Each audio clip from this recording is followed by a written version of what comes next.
So you guys can watch if you need to. I'm going to be painting this marble right here because I've already got these two done. And the shadows have moved again. They shifted again. This marble is mostly transparent, but it has like a pink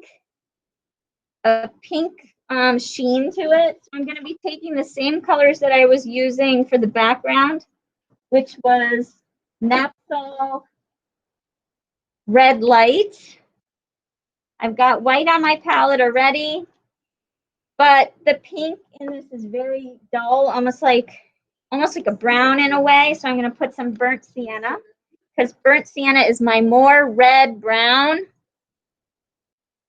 And I've got a number of brushes here. I've got a fat and a medium flat, and a kind of a bigger and a smaller round.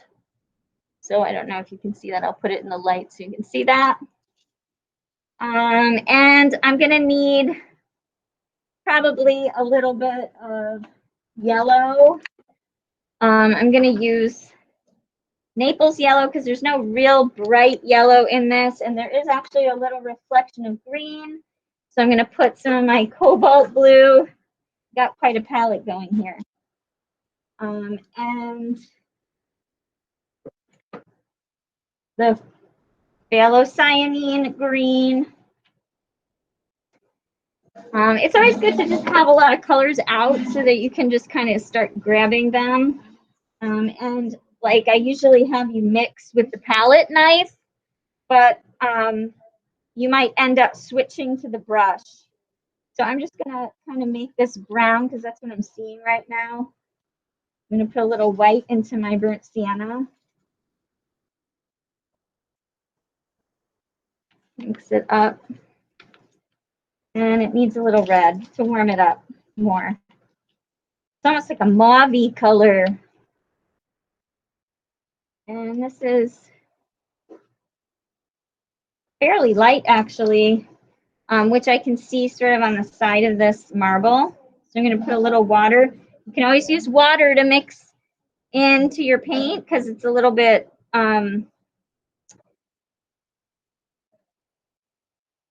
remember, I can't paint and talk at the same time. So I'm just going to try to talk to you. I like to just grab the colors and mix them in and just kind of put them where I'm seeing them. So I paint in the colors.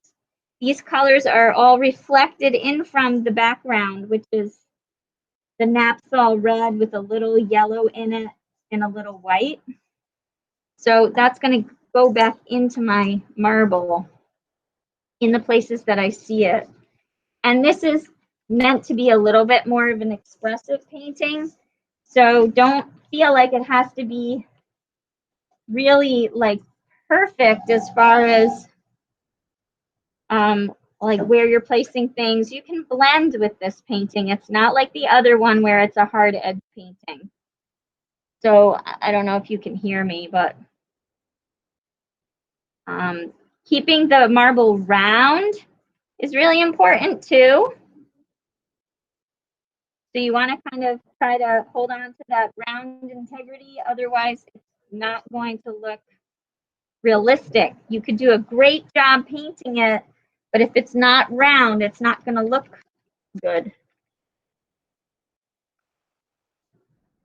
You need to notice the warms and cools in the paint, in the marble, because the warms are going to come forward and the cools are going to fall to the back.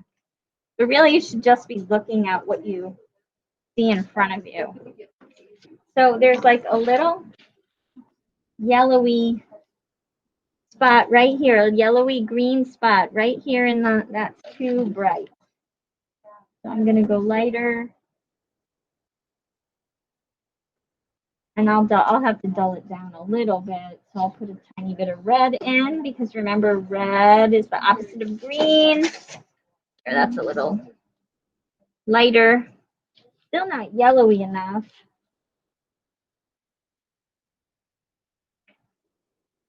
And I actually have this really kind of almost bright coral color going on. Oops.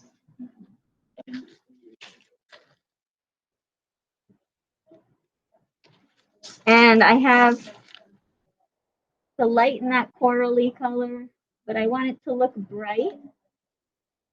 So I want to keep a lot of the pigment, original pigment in there, and I'm going to put these two like orangey highlight colors in the side of the marble.